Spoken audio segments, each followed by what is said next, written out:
Hey, what's up, guys? Coach Mac, Play Fast Football. All right, remember to check out some of our sponsors we got working with the Play Fast Football brand.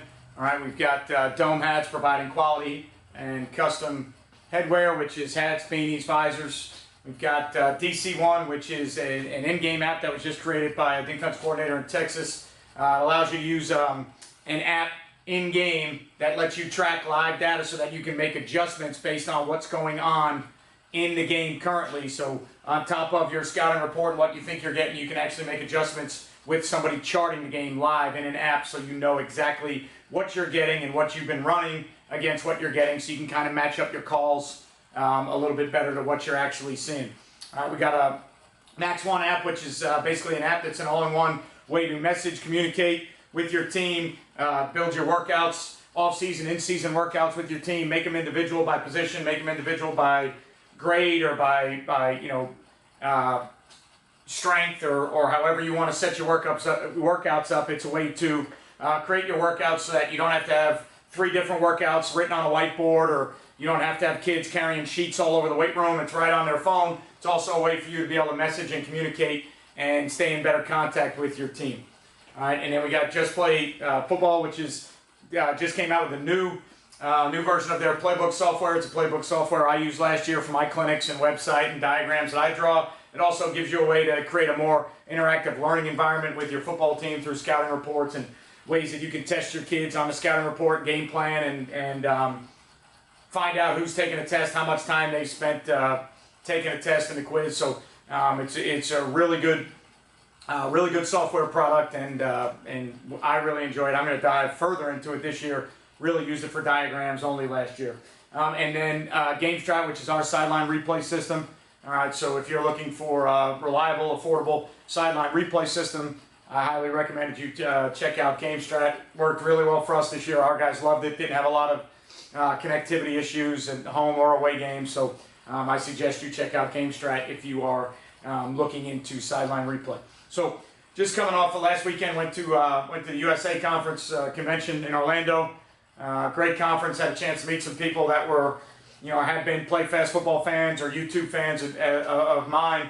And it was great seeing all those people. Great listening to some of the speakers in a little bit different setting than typical Glazier and Nike, and a lot of good information being shared. The vendor setup was absolutely fantastic. They had a great, huge area in the Orlando, in the Orange County Convention Center. Huge area for vendors. So a lot of knowledge being passed out. USA Football is doing a great job with a lot of their stuff they're doing. My first one that I went to, and I had a really good time, and I was able to break my sessions up a little bit differently than normal with Glazier and Nike, because they were doing 45-minute sessions, and it allowed you to kind of get in and out of topics and move around where you wanted to. And I highly recommend it. It was a really good time. And with that being said, listen to some defensive coaches, and then there were some in some of the Twitter chats recently. A lot of talk about if you had to choose a defense, or what would you be on defense, or how would you play defense. And I thought I would basically, from a philosophical standpoint, just give you kind of a way, in my opinion, how you should build your defense. And I normally do a lot of things on X's and O's and schematics and whatnot, but at the end of the day, I think that these 3 simple things ought to be where you start to build your defense. I don't think you should build it around a certain scheme. There is no magic bullet. You can go to any clinic you want to. You can visit any college you want to. There's no magic bullet. There's no magic front. There's no magic blitz. There's no magic coverage. All right? Everything has issues. Everything has strengths. Everything has weaknesses. Anything you play, you've got to teach. The better you teach it and the better your kids understand it, the better they can physically play it, the better chance you have. So you're not going to go to a clinic and get that, face-melting defense. You're not going to go to a clinic and get that magic bullet. What you should be getting is little points of how to teach different things, or maybe adjust different things, or if there is a blitz that somebody's running, maybe how they wrinkle it to run the same blitz 3 different ways, and they change the path of the path of the blitzers or the blitz tracks to run that blitz 3 different ways, so their kids have an understanding of the blitz, and it gives them 3 variations of the blitz instead of trying to draw up 15 blitzes on a napkin. All right, so in thinking about it, and then in listening to different coaches speak, and watching and reading some of the Twitter chats and some of the Twitter chats I've had over the past couple months, to me, it's kind of simple philosophically, and this is what I believe in. All right, number one, play what you believe in. Okay, if you're an even front guy, play even. If you're an odd front guy, play odd. If you're a one high guy, be one high. If you're a two high guy, be two high. If you're an aggressive guy, pressure. If you're a bend don't break guy, keep the ball inside and in front. All right, some of those things will cross over and marry with one another, but the bottom line is play what you firmly believe in, because as a head coach or a coordinator, it is a lot easier to sell something that you believe in. All right, there's going to be, when you're out there in clinic season or you're visiting colleges or talking to other high school coaches, there's always going to be flavor of the month. The hot topic right now on defense is tight front, tight front, tight front. Okay? Great topic, great clinic topic, great Twitter topic. If your kids can't play it and your coaches can't coach it and you don't really understand it all that well, don't play it because it's the flavor of the month. Okay, so don't get caught up in what's hot all the time or what's the newest trends. You have to coach and play what you believe in. Be that guy. Sell that to your coaches. Sell that to your players. All right, so regardless of what you're going to do, to me, it all stems from play what you believe in as a coach. All right, get the players to try and play the way you coach, play your style of football. All right, and the easiest way to do that is to sell something that you've already bought into.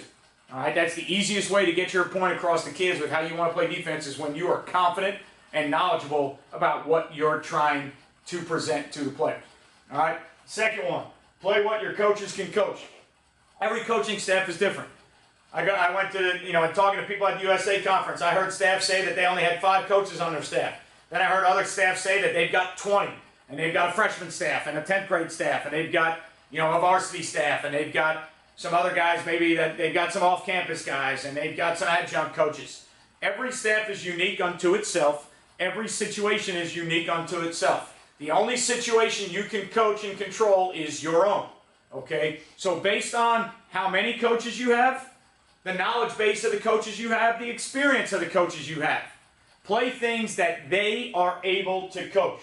Okay? If you've got a staff that's got 4 position coaches and a coordinator, and they're all guys that have a high football IQ, that have done a bunch of different things, and you feel like they can coach it in individual and group settings, well, then maybe you can play those things. All right? If you're a coordinator that's worried about, when you're with inside run, you're worried about what's going on the back end, you can't play as many things on the back end. If you're on the back end and you're worried about the run fits, you can't change that many things in your run fits. You have to play what you know, in your honest opinion, your coaches are comfortable coaching. All right? When I was younger, I would always make the mistake. When I first started, I always wanted to run as much stuff as I could. I would go out in the off season and learn as much as I could, and everything I learned I brought back and said, we're going to play all of these things on defense, or we're going to run all these schemes on offense. All right? And I tried to carry everything, and I tried to carry everything that I learned, and what really ended up happening was we carried all this stuff, and we weren't good at any of it. All right? So we had all the stuff in, and it felt great to have it all in, and on the whiteboard I felt great, and in game plan prep I felt great, and in the booth I felt great, and to me it was, I was kind of satisfying myself, but we didn't play very well. We didn't really play anything that well. All right, so we had, a bunch of stuff that we couldn't play, so I felt good satisfying myself, going, well, all the stuff I learned in the offseason and all the stuff, I put it all in. But we didn't play any of it well, and at the end of the day, what's really the bottom line? All right, and I heard this line, and I've read it 1,000 times on Twitter, and I heard it 4 different times, all right, including Noah Mazzone, the offensive coordinator at University of Arizona, okay? The old Bruce Lee adage, fear the man that has practiced 1 kick 10,000 times, not the man that's practiced 10,000 kicks 1 time, all right? I heard it 4 times at the USA convention, including Noah Mazzone, University of Arizona, all right? So that theory is, whatever you're doing, do it well, get really good at it, all right? And that is more important than doing a bunch of things not very well, okay? Just to say that you do them, or just to say that, well, I went to 2 Glazier clinics and everything that I learned, I put in. You don't have to use things that you learn. It's always good every day, every week, every month, however you go about doing it, It's always good to learn, but you don't have to apply that knowledge all the time. There may be later on in your career, there may be a better place, a better job, a better setting to apply the knowledge that you learn. If you study it over and over again, it won't go away. You're always going to have that knowledge. Okay, so make sure that you understand, all right, it's important to play what your coaches can coach. All right, and the last one, play what your players can play. All right, based on your talent level, based on your size, based on the type of kids that you have, based on the football IQ at your school. Play what your players can play. The worst thing in the world is to have, just like with coaches, to have a bunch of things in that you love that your kids can't play. All right, I've made that mistake before.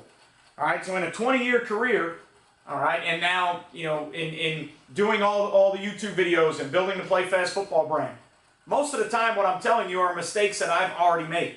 All right, and you have to be transparent with yourself, and you have to be, all right, forthcoming enough to understand, yes, I've made all those mistakes. I put in things that our kids couldn't run. I put in things that my staff couldn't coach. I probably put in some things that might have been, when I was younger, over my head at the time to coach, and I didn't coach them worth a darn, and they end up not being worth a darn. Okay, so understand what your kids can do. This past year, we moved to a 3-3 stack, all right, with our split field concepts. We made everything within our run fits and our block recognition as easy as possible for my coaches and my players. It was one of the best defensive seasons I've had in a long, long time. Okay, with one of the most basic setups that I've had in a long time. All right, we still played our coverages on the back end, and because I had more returning players, we were able to do a few more things on the back end. But as far as the box and our run fits were concerned, it was the simplest and the easiest, all right, that I've used in probably the last 15 years, and we were the best we've been, all right, in the last 15 years. Now, a lot of returning players, a lot of good football players, but by no means did we have dominant football players for our area. Okay, from that defensive team, we were small. All right, we had one defensive end that was 235. We had a nose guard that was 180. We had another defensive end that was 180, and his backup that rotated in with him was 215. All right, at linebacker, we were 155 at the mic. We were 180 at the right stack and 190 at the left stack. All right, our free safety was about 5'7", 150 pounds. All right, our two down safeties were no heavier than 175 pounds, so we were not very big. All right, we didn't do this with 6 Division I players with offers or commits. All right, we did it with returning football players that understood the system. I sold myself on the fact that this is what we needed to do at my school. Okay, and again, when you're doing that, you are the only one that understands your situation. Don't let other people dictate to you what you need to do in your situation. You're the only one that understands it. So when you go to make changes or you go to do things a little bit differently, there's going to be people that tell you you shouldn't do it or they wouldn't do it. They don't know your situation. Okay? Good line I use with my friends all the time, okay, is Alabama doesn't really worry about Kentucky problems, and Kentucky certainly doesn't worry about Alabama problems. All right, now, Kentucky had a great year this year. No disrespect to Kentucky fans or Coach Stoops. He did a great job. But the bottom line is they're different levels. All right, you got a team that's trying to come back and make themselves relevant in the SEC, and a team that's competing for SEC championships. All right, and what I'm saying is different schools have different problems. Okay, so an issue and a concern at one school is a little bit different than an issue and a concern at another school. You might have one school who has 6 Division I commits, and their issue and concern is, you know, that one of them is a little bit banged up that week, all right, and maybe he might not play that week. Well, you have another school, all right, that has no college football players on it and not a player over 210 pounds. Those problems are a little bit different, but both teams have problems, all right? Both teams have concerns. So your concerns are all relevant to yourself, to your program, okay? One of the things that you'll notice when you go and go to different clinics and different conferences and conventions, just like in college football, high school football, there are varying levels of talent of high school football, all right? So when you go watch other schools or other coaches, all right, when I'm from the Northeast, I'm from Long Island. Football on Long Island and football in Florida are two different animals. So when you watch film or you listen to a coach from Long Island speak about things, when you look at the film, the talent level is drastically different. But here's the one thing that's the same. The talent level to them is relevant to each other. Okay? So you have to understand that problems are relevant to where you are at. All right? We all have different issues. The only things you know about are your program. So you know your players. You know your coaches. So in your program, the best way to build what you want to do on defense is to build it around your players, your coaches, and the issues you know that you face.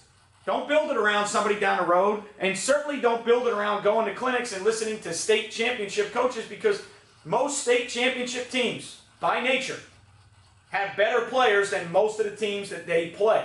All right? It's a simple fact. The team that wins the college national championship usually has better players than all the other football teams. All right? Until a point where it gets even, and then two teams play, and either the team that plays better or the team that's coached a little bit better. Most of the time in high school football, 80% of the time, if not maybe more than that, there's going to be a team that's got way better players than the team they're playing. All right? So the best you can do is, with your players and your program, put them in a situation that you know is good for you, good for your coaches, good for your players. All right? And then from there, all right, you roll the dice and you let it fly. Okay? And you do what's best for your program.